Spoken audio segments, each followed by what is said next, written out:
Hello my dear students, so how is the preparation going on. I hope so कि आप सभी की preparation बहुत ही शानदार चल रही होगी। सो भाई, जैसे कि मैंने कम्युनिटी पोस्ट में डाले थे कि आपको बिजनेस स्टडी के क्वेश्चन चाहिए या नहीं, क्योंकि बहुत सारे बच्चों के कमेंट्स आ रहे थे एंड ऑलमोस्ट मैंने कहे थे कि अगर 30 स्टूडेंट ने अगर बताया तो भाई आपके लिए PYQ इंपॉर्टेंट क्वेश्चन के साथ आपकी दी हाजिर हो गई। सो ऑलमोस्ट वहाँ पे 50 स्टूडेंट के बताए हुए हैं एंड यस, आफ्टर दैट मैंने आप सभी के लिए यहाँ पे 10 PYQ मोस्ट इंपॉर्टेंट लेकर के आई हूँ। और मैं आपको बता दूँ कि सिर्फ इतना ही नहीं, इसके बाद और भी क्वेश्चंस इंपॉर्टेंट हैं।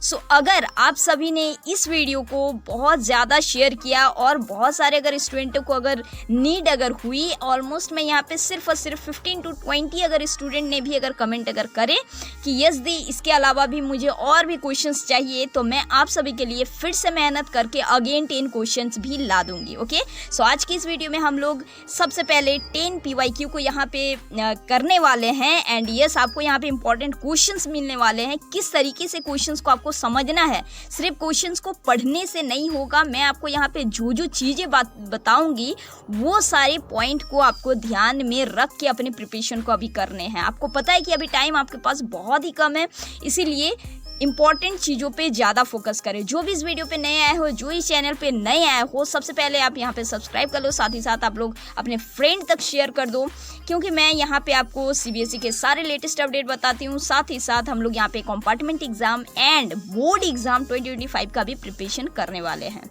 सो आई होप सो कि आप सभी की प्रिपरेशन बहुत अच्छी रहेगी एंड आप सभी लोग यहाँ पे कंपार्टमेंट एग्जाम को बहुत अच्छे मार्क्स से पास आउट करेंगे। ठीक है, तो चलो स्टार्ट करते हैं। हमारा यहाँ पे सबसे पहला क्वेश्चन है कि what is the management and its feature. देखो, मैं आपको यहाँ पे सबसे पहली बात बता दूँ ना, तो आपके जो भी चैप्टर्स होंगे, ये सिर्फ और सिर्फ बिजनेस स्टडी के ही नहीं, मैं सारे सब्जेक्ट के लिए आपको एक बात बताना चाहती हूँ कि आपके कोई भी सब्जेक्ट का अगर कॉम्पार्ट अगर आपको लगा है या फिर आप आगे में कोई भी सब्जेक्ट का पढ़ोगे अपने एग्जाम के रिगार्डिंग, तो सबसे पहले चैप्टर के नाम का मीनिंग को समझना, उसके यूजेस, उसके फीचर्स, उसके हर एक चीज़ों को समझना। ठीक है, तो इसमें जो है आपका मैनेजमेंट से रिलेटेड बहुत सारे टॉपिक है। सो आपको मैनेजमेंट, मैंने यहाँ पे जैसा लिखा है कि what is management and its feature, तो मैनेजमेंट को आपको समझना है अच्छी तरीके से, उसके फीचर क्या क्या होते हैं, उसके काम क्या क्या होते हैं, उस पे होने से, काम के होने के बाद क्या इम्पैक्ट पड़ता है, हर एक चीज आपको समझ में आनी चाहिए। ठीक है, सेकंड क्वेश्चन हमारा क्या है कि management can be considered as arts and science. ये क्वेश्चन बहुत बार रिपीटेड क्वेश्चन है, इसीलिए इस क्वेश्चन को आप लोग अच्छे से करके जाना कि मैनेजमेंट को है हम लोग कंसिडर्ड करते हैं आर्ट्स या फिर साइंस में। देखो, इससे कॉम्पिटेंसी बेस्ड क्वेश्चन भी बन सकता है। सो एक क्वेश्चन को 3-4 तरीके से आप लोग प्रिपरेशन में कर सकते हो। ये क्वेश्चन जो आपको जो दिख रहा है, ये क्वेश्चन एज इट इज़ भी आ सकता है या फिर ये घुमा के भी आ सकता है। सो पॉइंट ये है कि आप जो है क्वेश्चन में जो भी वर्ड्स आ रहे हैं ना, उसके आप कंसेप्ट को देखो। यस, ये ऐसे ही होता है प्रिपरेशन करना। कोई भी वर्ड आ रहा है, चाहे ये चैप्टर का नाम ही क्यों ना हो, आप उसके कंसेप्ट को समझो, ताकि आपके एग्जाम में जो भी क्वेश्चन आए, अगर आपको वो क्वेश्चन नहीं भी अगर आए, तो आप उसमें बहुत अच्छे से अपने परफॉर्मेंस दे सकते हो। मतलब कि आप उसको छोड़ के नहीं आओगे, आप उस पर कुछ ना कुछ लिख के ही आओगे। ऑलराइट, इसीलिए ये सारी चीज़ों को आपको ध्यान में रखने हैं। थर्ड क्वेश्चन क्या है कि difference between contribution of Taylor and Fayol. और ये जो क्वेश्चन जो है, ये क्वेश्चन सिर्फ और सिर्फ 12th के लिए नहीं, इसके बाद भी अगर आप लोग ये सब्जेक्ट को अगर अपने आगे भी अगर जारी अगर रखोगे, तो ये क्वेश्चन बहुत इंपॉर्टेंट क्वेश्चन है, ये आपको हर जगह नजर आएगा ही। ठीक है, सो ये सारी चीज़ें आप लोग देख लेना एंड यस, डिफरेंस बिटवीन के क्वेश्चंस आप लोग जरूर देखना। क्वेश्चन नंबर 4 क्या है कि explain the principle of scientific management given by Taylor. Again देख रहे हो ना, इसी के क्वेश्चंस आए हुए हैं। सो जब भी आप इन दोनों के बारे में पढ़ो, टेलर एंड फेयोल के बारे में, तो यहाँ पे इसके फीचर, इसके प्रिंसिपल, इसके मैनेजमेंट में इनका क्या इम्पैक्ट पड़ा, ईच एंड एवरीथिंग आपको ध्यान में रखने हैं। ओके, तो क्वेश्चन नंबर 5 की ओर हम लोग बढ़ते हैं। क्वेश्चन नंबर 5 देखो, हमारा फिर से इसी के रिलेटेड एक क्वेश्चन यहाँ पे आया हुआ है। ये 2019 में आया हुआ क्वेश्चन है। What are the 14th principle of management given by the Taylor and Fayol. ठीक है, यहाँ पे आपको बताने उनके 14th प्रिंसिपल। सो उनके प्रिंसिपल को आप अच्छे से पढ़ के जाना, ये काफ़ी इंपॉर्टेंट बनता है। ओके, क्वेश्चन नंबर 6 हमारा कहता है कि right a note on scalar chain. Scalar chain के बारे में आपको यहाँ पे नोट लिखना है, काफ़ी सिंपल है।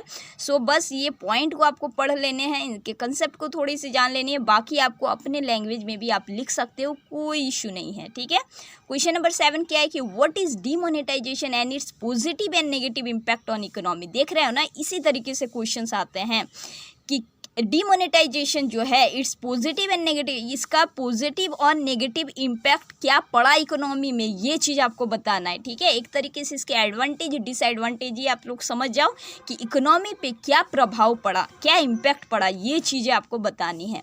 And most of the question आपको इसी तरीके से रिलेट में मिलेगा क्वेश्चन, इसीलिए क्वेश्चन के वर्ड के कंसेप्ट को समझ के जाना, उसके मीनिंग को एटलीस्ट समझ के जाना। काफ़ी इजी से मैं आपको यहाँ पे बता रही हूँ कि कोई भी अगर आप लोग अगर चैप्टर अगर पढ़ते हो ना, तो सबसे पहले आप उसके मीनिंग को समझो, उसका मीनिंग क्या होता है, पर्टिकुलर वर्ड का मीनिंग पहले समझो, उसके बाद आप पूरे चैप्टर को अच्छे से थ्रू आउट करोगे। कई बार ऐसे होता है कि कोई भी वर्ड का अगर मीनिंग अगर हम लोग अगर जान लेते हैं तो खुद की लैंग्वेज में भी आप उसे लिख सकते हो, समझ रहे हो। इसीलिए ये सारे चीज़ें की पॉइंट जो मैं बीच बीच में आपको बताते रहती हूँ, सो इसको ज़रूर ध्यान देना। इसीलिए मैं आपको कहती हूँ कि स्किप मत करना, क्योंकि बीच में कुछ भी चीज़ें जो भी बताती हूँ ना, बीच में ये कई बार इंपॉर्टेंट चीज़ें काफ़ी चीज़ मैं बता देती हूँ, इसीलिए हर चीज़ को आपको ध्यान से सुनना है। क्वेश्चन नंबर 8 देखो क्या कह रहा है, what is the business environment and it's 5 feature. Again feature कर लेने हैं सबके, ठीक है, डिफरेंसेस कर लेने हैं, प्रिंसिपल कर लेने हैं। सो क्वेश्चन नंबर 8 तक आप लोगों ने देखे, ये काफ़ी इंपॉर्टेंट है। चलो हम लोग बढ़ते हैं नेक्स्ट क्वेश्चंस में। हमारा क्वेश्चन नंबर 9 देखो अब क्या कह रहा है। सो देखो क्वेश्चन नंबर 9 यहाँ पे क्या कह रहा है कि व्हाट इज़ द प्लानिंग। ये क्वेश्चंस आया हुआ क्वेश्चंस है, अब इसमें समझो कि किस तरीके के क्वेश्चंस आते हैं, ठीक है। What is the planning, what is it's process, ठीक है। प्लानिंग तो आपको समझना ही समझना है, इसके बाद इसके प्रोसेस को देखना है, इसकी इम्पोर्टेंस को, इसके फीचर्स को एंड इसके लिमिटेशन को, क्योंकि 3-4 बार ये क्वेश्चन आया हुआ है अलग अलग तरीके से, बट मैं आपको यहाँ पे बहुत ही सिंपल लैंग्वेज में बता रही हूँ कि आप प्लानिंग मतलब समझना, इसके प्रोसेस को आपने देखना है, आपको इसकी इम्पोर्टेंस, इसके फीचर्स एंड इसके लिमिटेशंस को भी देख लेने हैं। आई होप सो कि आपको समझ में आ रही होगी सारी चीज़ें। सो क्वेश्चन नंबर 10 हम लोग यहाँ पे बढ़ते हैं कि organising is the important part of management of business, ठीक है। इस तरीके से आपको लिख देंगे वहाँ पे सेंटेंस, और आपको इसको एक्सप्लेन करना है अपने लैंग्वेज में अच्छी तरीके से, ऑलराइट। और देखो कुछ चीज़ों के डिफरेंसेस भी क्वेश्चंस आए हुए, जैसे कि difference between formal and informal organisation, centralisation, decentralisation, ये सारे टॉपिक जो है ये सारे इंपॉर्टेंट टॉपिक हैं। और इसके अलावा भी बहुत सारे क्वेश्चंस ऐसे भी है जो कि इम्पॉर्टेंट हैं। सो आज मैं यहाँ पे आपको 10 क्वेश्चंस बता दी PYQ के, जो कि बहुत ही ज़्यादा इंपॉर्टेंट है। सो आप वीडियो को ज़रूर शेयर करना उन सारे नीडी स्टूडेंट तक जिनको कि ये इंपॉर्टेंट वैल्यूएबल होगा, उनका अगर कॉम्पार्ट अगर लगा हो तो काफ़ी इंपॉर्टेंट है ये सारे क्वेश्चन। आई होप सो कि आज का ये वीडियो काफ़ी इंपॉर्टेंट रहा होगा आप सभी के लिए। अगर इसके बाद अगर बच्चों के अगर 20 कमेंट अगर आते हैं एटलीस्ट 15 to 20, तो मैं इसके बाद और 10 आपको क्वेश्चंस बताने वाली हूँ। सो मिलेंगे हम लोग नेक्स्ट वीडियो में। Till then keep learning and keep preparing.